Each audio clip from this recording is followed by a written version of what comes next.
नमस्कार. नागपुरी मेजवानी चॅनलवर मी पौर्णिमा तुमचं खूप मनापासून स्वागत करते. आज मी तुम्हाला खानदेशी वांग्याचं शिजवून केलेलं चमचमीत आणि रुचकर असं भरीत दाखवणार आहे. अगदी छोटी आणि सोपी अशी रेसिपी आहे, तेव्हा व्हिडिओ संपूर्ण बघा. चला मग सुरुवात करूया रेसिपीला. या भरतासाठी मी 2 खानदेशी वांगी गॅसवर भाजून घेतली.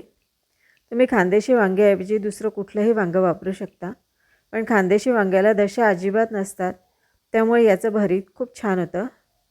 भाजून झाल्यावर मी वांग्याची साल काढून घेतली आणि त्याचा असा गर काढून घेतला. हा वांग्याचा गर मी आता सुरीच्या साह्याने बारीक करून घेत आहे. तुम्ही हाताने देखील याला चुरून घेऊ शकता. आता मी कढईमध्ये 2 पळी तेल गरम करून घेतलं आहे. त्यात थोडंसं जिरं घातलं, थोडीशी मोहरी घालायची. मोहरी फुटायला लागल्यावर 2 हिरव्या मिरच्या उभ्या कापून घालायच्या आणि आता ठेचलेला लसूण घातला आहे. मी 5-6 लसूण पाकळ्या घेतल्या होत्या. लसूण आता थोडासा तांबूस होऊ द्यायचा, म्हणजे भरताला छान चव येते. आता यात एक मोठा कांदा उभा चिरून घालायचा. कांदासुद्धा आता आपल्याला मऊ पडेपर्यंत परतायचा आहे. कांदा थोडा परतून झाला की आता यात अर्धी वाटी मटर घालायचे आहेत. मटरचं प्रमाण तुम्ही तुमच्या आवडीनुसार ठरवू शकता.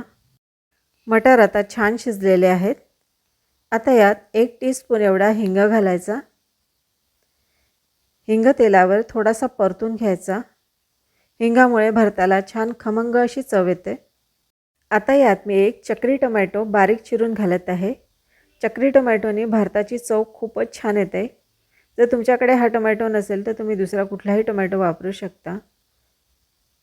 टोमॅटो आपल्याला मऊ पडेपर्यंत परतायचा आहे.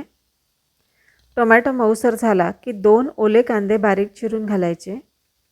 ओला कांदा वापरल्यामुळे छान गावरान भरतासारखी चव येते.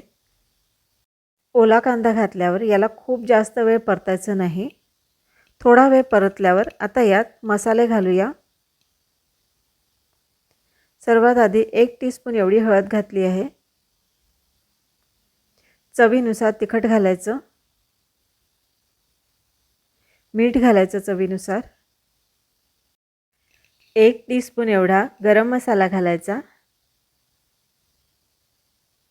1 टेबलस्पून धना जिरा पूड घालायची आणि हे मसाले आता छान परतवून घ्यायचे. वांग्याचा जो गर आपण काढून ठेवला होता तो घालायचा आता.